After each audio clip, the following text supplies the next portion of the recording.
Ini udah melarat berapa lama ini, sampai imajinasi kaya aja gak punya. Bahwa kita sudah lama butuh, kita sudah lama melarat. Artinya orang melarat, orang yang lapar. Orang yang lapar ditawarkan makanan, siapapun pasti mau. Kata orang tua dahulu, seseorang yang lapar bisa mengerjakan apa saja.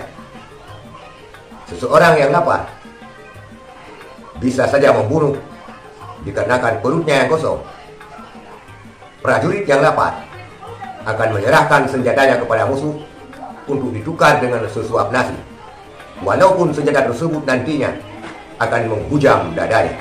Tidaklah tepat, karena tambang ini harus dikelola oleh pemerintah secara baik untuk mensejahterakan seluruh rakyat Indonesia, bukan mempertebal kantong-kantong ormas yang sekarang ini memang kantongnya tebal karena selalu bersama penguasa.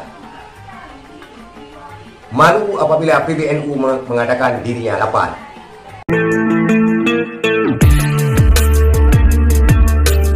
Assalamualaikum warahmatullahi wabarakatuh. Nambang ulama atau ulama tambang, itulah sebuah stand up comedy pernah mengeluarkan pernyataan ataupun statement yang demikian terkait ulama NU ataupun Nahdlatul Ulama mengelola izin tambang daripada pemerintah. Sementara Ketum PBNU Yahya Stakuf mengatakan, kita sudah lama melarat, ditawarkan kok tidak mau. Artinya orang yang melarat pasti orang yang lapar. Maka orang lapar ditawarkan makanan, kenapa tidak mau? Itulah NU sekarang yang ingin menerima konsesi tambang dari pemerintah. Kita lihat dulu video Ketua Umum dari PBNU ini. Nah kemudian ditawarkan, kalau ormas mau silakan ambil, silakan mengajukan permohonan. Ya, barang sudah ditawarkan begini masa nggak mau? Sampean ditawani gedok aja mau, ditawani tambang. Ya, kita maulah, kita ajukan Kenapa? Karena kita butuh. Kita jelas butuh, ini desperate ini. Ya, orang ini udah melarat berapa lama ini, sampai imajinasi kaya aja gak punya.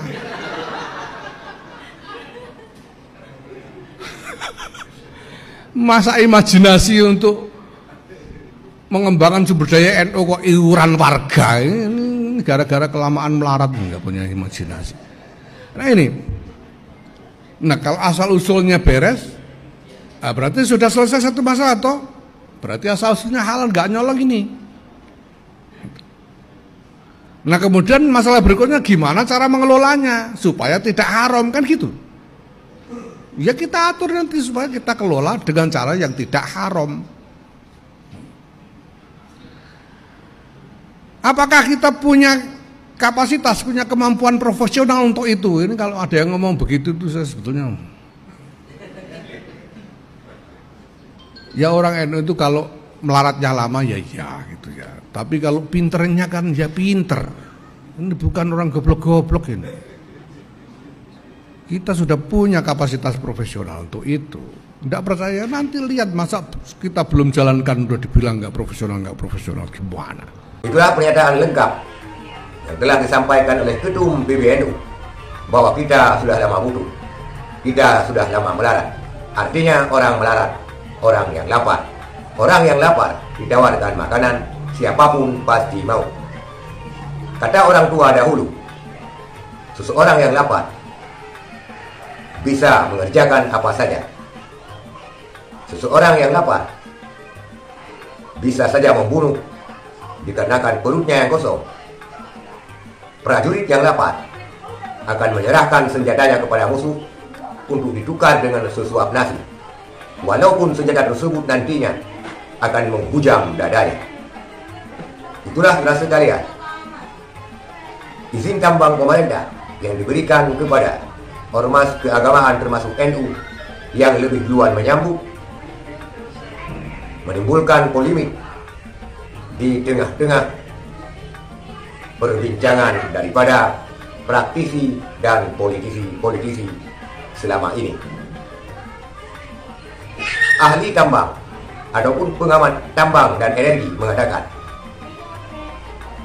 penyerahan tambang ke ormas banyak ruginya. Pemerintah beralasan karena ormas punya jasa terhadap kemerdekaan. Lantas rakyat berjasa apa? Ormas-ormas ini telah memerdekakan negara Republik Indonesia. Tetapi rakyat berbuat apa? Itu tersurat daripada pernyataan pemerintah. Tetapi tanpa rakyat, tanpa adanya penguasa, tanpa rakyat, tanpa adanya ormas, tanpa rakyat, Indonesia tidak akan merdeka karena ormas berasal dari rakyat. Seorang pemerhati tambang dan pemerhati lingkungan yang rusak karena tambang mengatakan ormas dikasih tambang, kita rakyat dikasih apa? Karena kita tidak mempunyai badan usaha. Sedangkan rakyat menerima konsekuensi kerusakan alam daripada tambang tersebut. Pun demikian, kita menyikapi hal ini,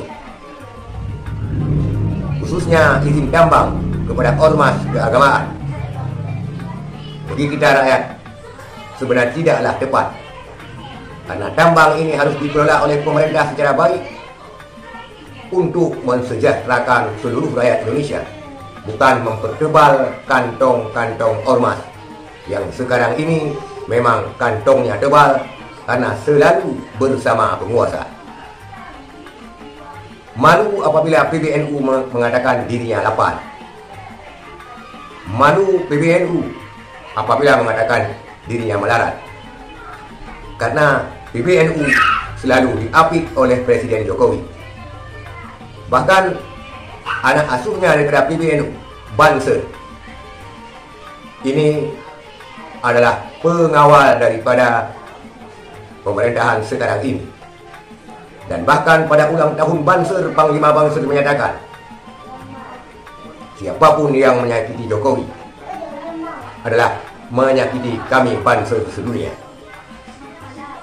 Dan oleh Banser menganggap Jokowi ini pahlawan. Lantas Ketum PBNU mengatakan NU dalam keadaan melarat sungguh tidak masuk akal, kecuali karena rakus ingin merampas aset rakyat. NU adalah backingan pemerintah sekarang ini, bukan NU pada zaman dahulu. Jadi NU tidak perlu beralasan lapar untuk merampas aset tambang yang seharusnya dikembalikan hasilnya kepada rakyat. Itulah saudara sekalian sedikit ulasan tentang tambang yang dikelola oleh organisasi keagamaan dan mengabaikan kesejahteraan rakyat. Lantas di mana dekat ormas bersama rakyat, dekat ormas untuk mensejahterakan rakyat? Itulah fakta dan realita terkait izin tambang pemerintah yang akan dikelola oleh PBNU. Sedangkan organisasi lainnya, Muhammadiyah, tidak lapar selapar NU, bahkan mempunyai aset triliunan, fakultas perguruan tinggi yang ribuan, rumah sakit yang ratusan. Itulah profesionalisme Muhammadiyah ketimbang daripada Nahdlatul Ulama. Sekian, terima kasih. Assalamualaikum warahmatullahi wabarakatuh.